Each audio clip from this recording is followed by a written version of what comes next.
Alright, so the Hero Arena is back with a new season, and that means new opponents, new rewards that you can get in the shop, as well as seasonal buffs. So basically the seasonal buff is going to be, well, for now, specifically for the new Summer Freya. If you do have her, you will increase all the stats of your allies by 20% when she is in the battlefield. So for one specific team against one specific opponent, that is gonna work. But for today, I am gonna show you 3 teams that can beat the Hero Arena. It isn't like the 5 teams I used to show you, but it's just gonna be the 3 teams, because for this week specifically, I went and did the champion difficulty. So the way I will do this video is I'm gonna split it up into opponents and teams. So basically, you'll be able to see this down in the description or the timestamp of the video. But we're gonna go over the opponents one by one. So first of all, Death Spirit, that's the first opponent. Then Knight, then Savior. Those are the 3 opponents we're gonna face, and they each bring different teams. So for that specific purpose, we will of course also bring different teams to face off against those specific teams. Now the big difference this time around is that they have on the Ragnarok Diane a Tarmiel Grace. On every single team they have a Tarmiel Grace. Now the only thing you kind of want to think about is 2 of the opponents. The first opponent and the third opponent do have a Skadi on the Ragnarok Diane team. Now this means that generally you shouldn't bring a bunch of units that can debuff the enemies. So that is sort of why I'm not gonna use any sort of teams that will be able to debuff them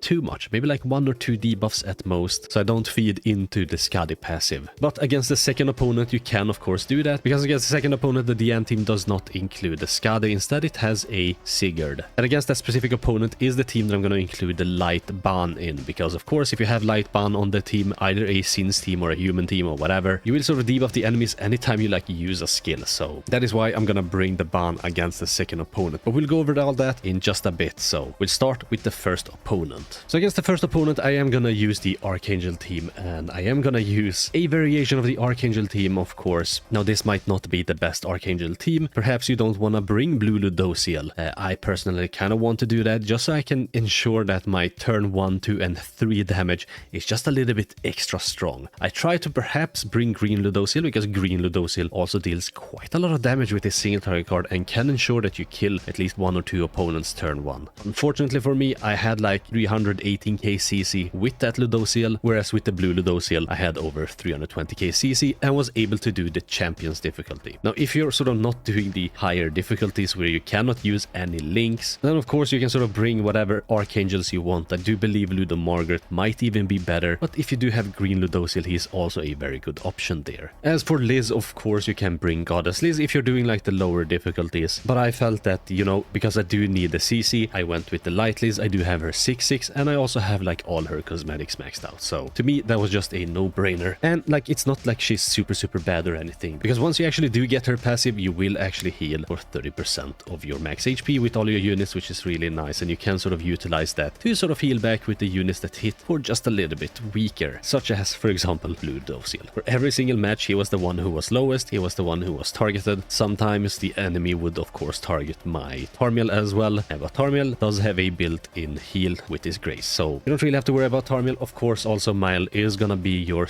really strong like damage dealer. He's gonna be the one who you want to rely on to kill the enemy turn 1, and you want to sort of focus down any sort of specific unit. So for example against the very first team you want to focus down the king. Against the second team I found that because this is the Ragnarok team, this is gonna be one of the toughest teams you're gonna face, and because the NPC, what they do, if they have like a DPS unit at the far right side of the screen, they will sort of attack with that unit first. Now because it's Freya and Freya hits super hard with her AoE and her single target card, you do want to focus her down, and that means you do want to deal at least 50% of her health in one hit at least twice. She doesn't have a heal, of course, it's only Diane who has a Tarmiel Grace. You can just focus down Freya turn 1, then you can focus down perhaps Brunhild or Skadi turn 2, and then sort of just try to chip them down and also heal back with your units by like life stealing and stuff like that. Perhaps even ulting. You could potentially like rush your ults and stuff, especially against the second team there, against the Ragnarok team.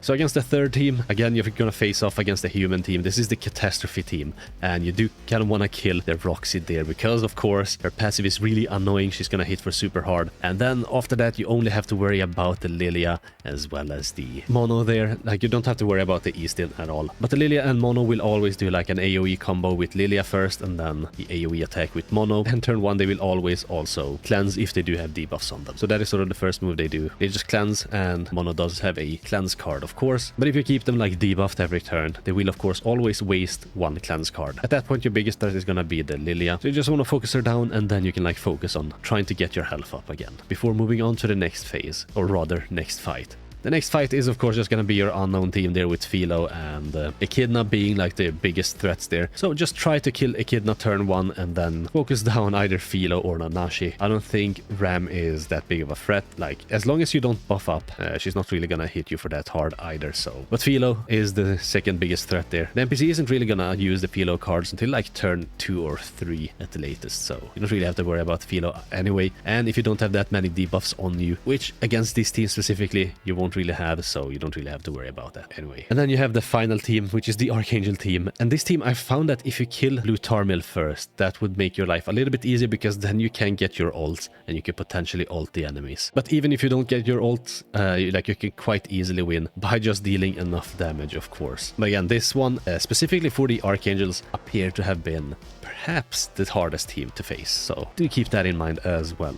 Alright, so against the second opponent, this is where I opted for going with a Sins team, so I basically went with Queen Diane, Light Ban, the one ultimate, as well as Perg Melee. Now, with this team, I did have quite a lot of CC, so I was able to put attack crit gear on Melee, and getting Melee's true magic buff basically meant that I was just cutting the enemies down like butter as soon as I got the true magic buff, so it made things just a little bit easier there as well. Unfortunately, with this team, because of the Diane, like Diane can heal back quite a lot with her attacks. Of course, the more damage she takes, the more damage she will dish out, and of course, the more damage she will heal back with the lifesteal, because as soon as she has a taunt up, it's going to increase her HP related stats, which of course also increases her lifesteal. So you don't really need a Tarmil Grace on her. If you're running the lower difficulties, of course, just slap on a Tarmil Grace on her. That is the way to go, of course. But against the first team, I sort of went for Ludo. I noticed, like, after I actually did that it might be a mistake, because Ludo didn't really out-CC any of my units, so it wasn't really that big of a threat.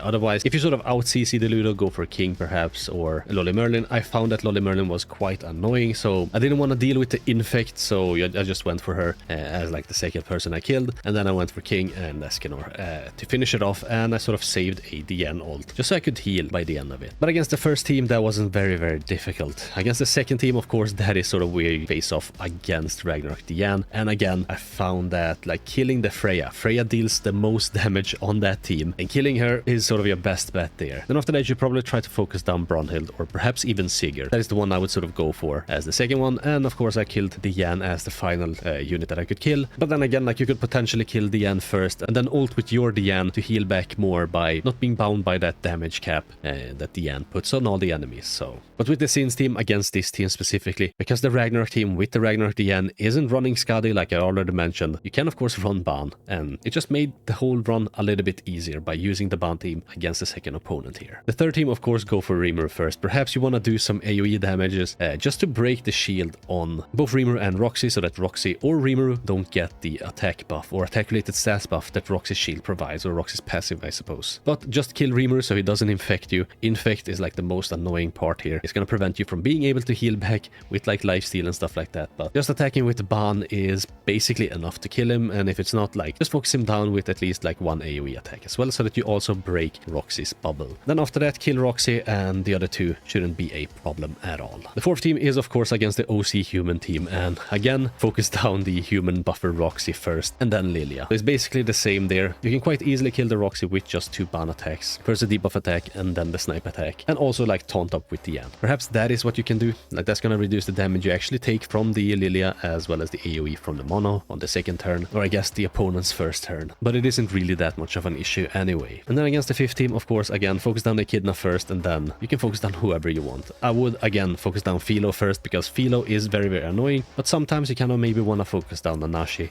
because of course Nanashi's buffs are also really annoying. You do have the Holy Relic on Nanashi, and that just means that you're dealing so much less damage to all the other units. Like, Philo isn't that much of a threat, she's just annoying that she can sort of stun you. Ram can also stun you, and Nanashi can like remove your ult gauges as well as like delete your cards. So those three units are mostly annoying. Echidna isn't that tough on her own, especially not turn 1, and you can quite easily kill her. Even if you don't kill her turn 1, you could potentially quite easily kill her turn 2. But she does have an infect card, and you don't really want to get infected, so again, focus down the units that can infect you or deal the most damage to you, and then sort of focus down the second strongest unit, and so on. And because this is the final fight, you don't really need to worry about getting your DN ult to be able to heal your team either. Now against the final opponent here, this is where I actually used my demon team, and I used LR Lost Vein Meliodas. Now of course if you don't have LR Lost Vein Meliodas, you might want to go for one of the other Meliodases that are of course gonna help you out with as much like damage as possible. Like if you do have Perg Melee, say you didn't use him for the Sins team, he could be a great addition there.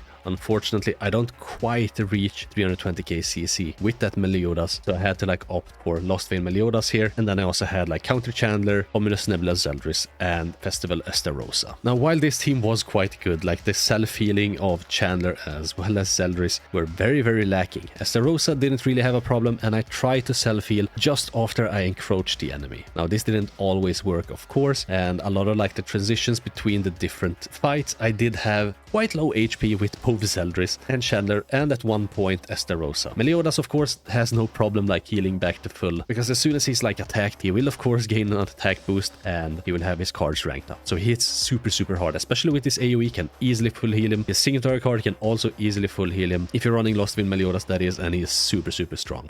I think that is sort of where the Hero Arena needs to go. Like as soon as you can get a new Hero Arena LR unit, you will have to use it for like future Hero Arenas, and that is of course gonna help you beat other Hero Arenas. So there is sort of a progression to this whole thing, right? So yeah. But anyway, against the first team was the Archangel team. Now this was actually the first fight I fought, because of course the Archangel team can be very annoying, but they didn't prove to be that much of a difficult endeavor for the Demon team, especially not for Lost Vein Meliodas. Mael can go down by just using like an AoE and a gold single target card with Lost Vein. The only thing is like they cannot be encroached as long as like Mael is alive. Like they can get the debuff encroachment. Estarossa will of course deal more damage with his spin attack, but they won't have their all stat reduced by 40%, so that doesn't really work there. That is sort of why I fought that team as my first sort of fight, so that is sort of a tip for you as well. You don't need to do the first opponent, then the second opponent, and then you sort of fail against the very first team with the Demon team against the third opponent. But here again, like maybe you want to focus down Tarmiel first or Liz first, whoever you want to focus down first. And because with this team, like you do have two units that can infect, so again, like you do need to be wary of Luda Margaret actually cleansing. She will cleanse the first turn. Mael will be able to heal back, but if you are lucky and the NPC doesn't actually get any more Luda Margaret cleanse cards, then you can just keep infecting them, because you do have two infect cards, like 25% chance of actually drawing a card anytime you draw a card, and you will draw 3 cards every single turn at least. So there's quite a high chance of actually getting infect cards if you're running Lost Vein as well as Ominous Nebula Zeldris. And also because you're AoEing them, you will put darkness on them, and they're sort of also gonna increase your basic stats because of Estarossa's passive. So that team isn't that difficult. Now against the second team, again, you're up against a Roxy and Ludo combo there, so it's not that difficult, and honestly I would focus down the Merlin in case you get like really bad debuffs from Merlin that is gonna like stun your whole team or whatever, or apply the flame debuff. Like you do want to kill her turn 1 if at all possible, or turn 2. But against this team that isn't really that difficult, and if you kind of want to, maybe you can like kill Ludo turn 1 and then focus down Merlin on the second turn. Of course, both Merlin and Roxy will get the bubble from Roxy's passive, so you kind of have to break it every single turn as well. But that is sort of why AoE attacks can come in quite clutch. Just note that Zeldris's AoE attack doesn't deal that much damage to the bubble specifically. But yeah, always like try to counter with Chandler as well. His counter is really nice. It's gonna apply some more darkness stacks to the enemies. It's gonna allow him to heal back. Like the more damage he takes, the more damage he will dish out, and then he will heal back, of course. If you do have his Holy Relic, it's gonna heal back for more. But yeah, I would suggest focusing down Merlin and then Roxy and then the other two. Now for the third team, you're once again up against a OC human team, and because Roxy is on the far right, the NPC will always use the Roxy cards first, so do make sure that you kill the Roxy first. Then you can focus down Lilia and then Mono. And it shouldn't be that much of a difficult endeavor for you either, because yeah, they do kind of hit hard, and you will sort of be very low perhaps with your Zeldris and your Chandler and perhaps even Estarossa, depending on if you're like even using Estarossa cards, because of course AoE attacks are so good in 4v4. But honestly, this shouldn't be a difficult thing for a demon team to actually beat. Now you're up against the fourth team, and this can be quite tricky because of course you do have Brunhild, you do have Skadi, you do have Freya. I would honestly suggest killing Freya first and then perhaps either Diane or Skadi. Brunhild will of course hit quite hard, and she will like keep debuffing you. She can only have one debuff up on herself as well, so do make sure that you don't like disable her and then infect. I would rather like infect first and then disable her. But yeah, you want to make sure that you don't take that much AoE damage, so perhaps even going for like Freya first and then Brunhild, or Brunhild first and then Freya. I feel like Freya hits for so much harder though, so like going for Freya because she has a really strong single target card as well that can potentially kill your Chandler turn 1, so you don't really want that happening, so focus down Freya first and then Brunhild.